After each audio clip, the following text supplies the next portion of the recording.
Catus Maximus here. This time with a review of, we'll say, classic but not vintage. True vintage Protos will have a wider logo with the flying lady icon as it's known. These are slightly newer, but they're still the... We know that these are probably 80s, maybe 90s Proto sockets. How we know that is because it has the more modern logo that they do say Proto Professional on them rather than like Proto Los Angeles, and that would be mean they were made in the 60s. Yet we know that they're older because they're not fluted on either side, no flank drive. One thing that that was really annoying, such as like this, is on old Proto sockets they had this super light stamping. And you can just tell by the size of my thumb there, like that tiny, it's not only is it really light, it's really tiny. You can, I mean, in the camera, you can see that better than I can see with my eyes. I can barely read that says 14 millimeters. Really annoying. And Proto got a lot of complaints about it. Modern Proto sockets are flank drive.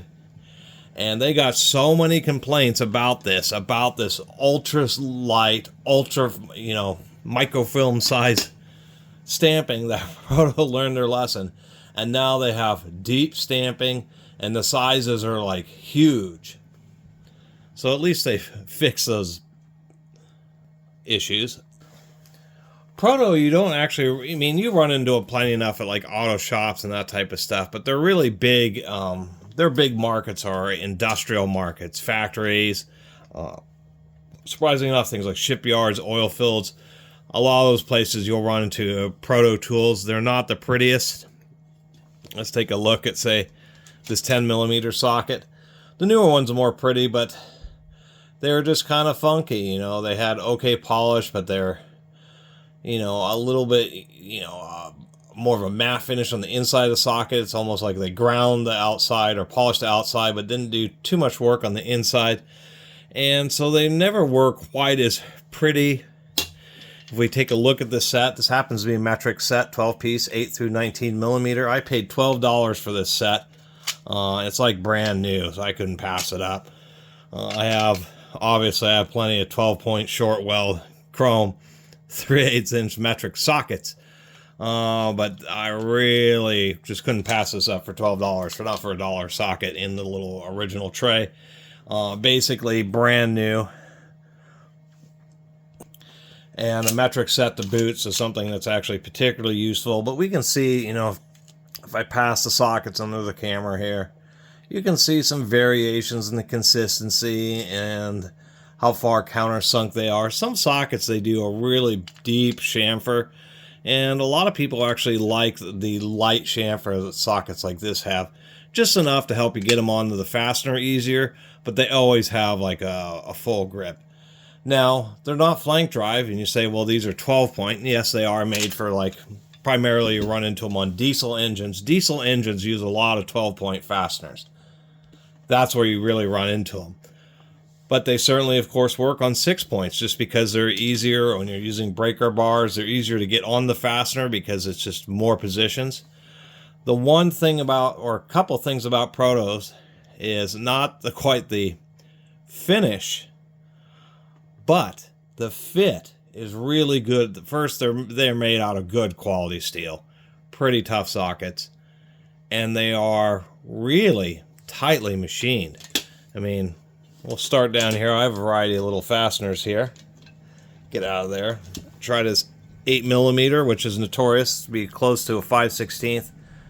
I mean, there's a super tiny little bumps in there for the drive, and you think that's going to really want to strip out fasteners, but they size these really tight. So we have like a little 8 millimeter here. This isn't the greatest bolt, just because it's kind of tapered and has kind of rounded edges, but if we put this socket on here and rotate it a little bit, there's almost no play.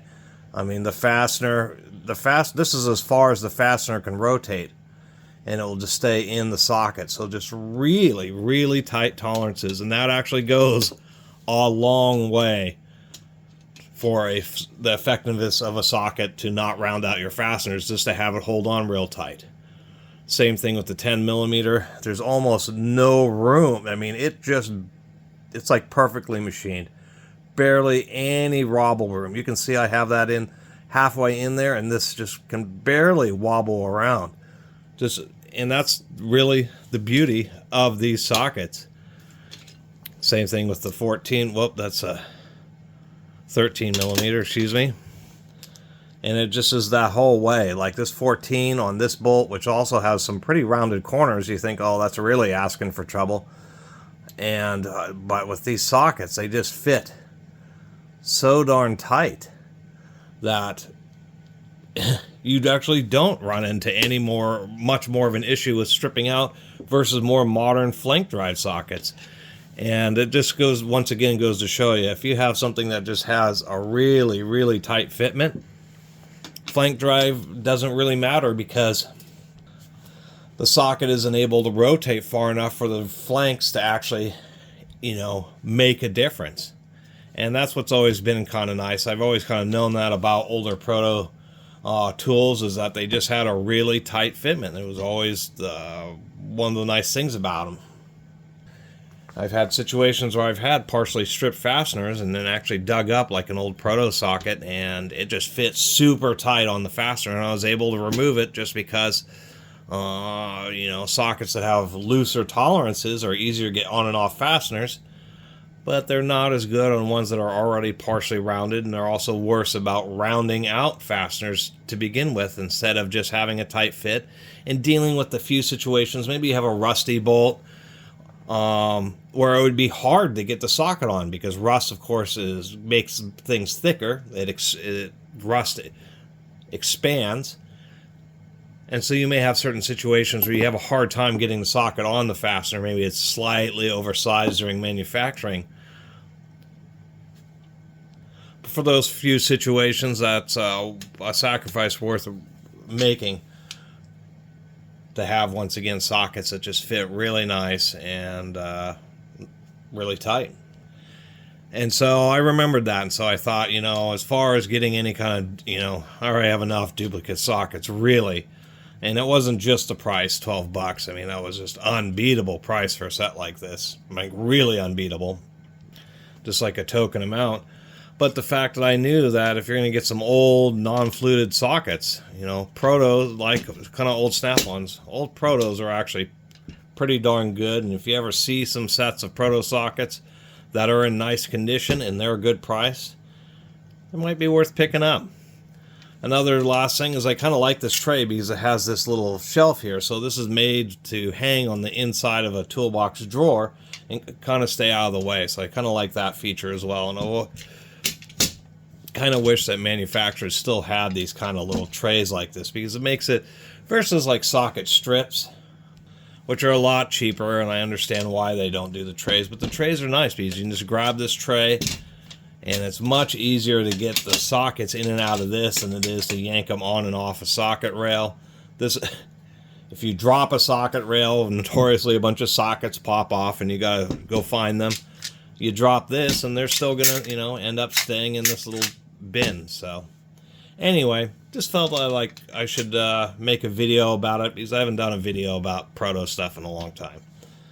The one comment I will make, which always seemed to puzzle me, is like Proto has the stylized logo. You can see like the P has that angle and the R has that angle, but they never translated that onto the stamping on their sockets or their hand tools. And I never understood why have a stylized logo that you're not going to actually stamp on your tools. That never made any sense to me. Anyway, thanks for watching.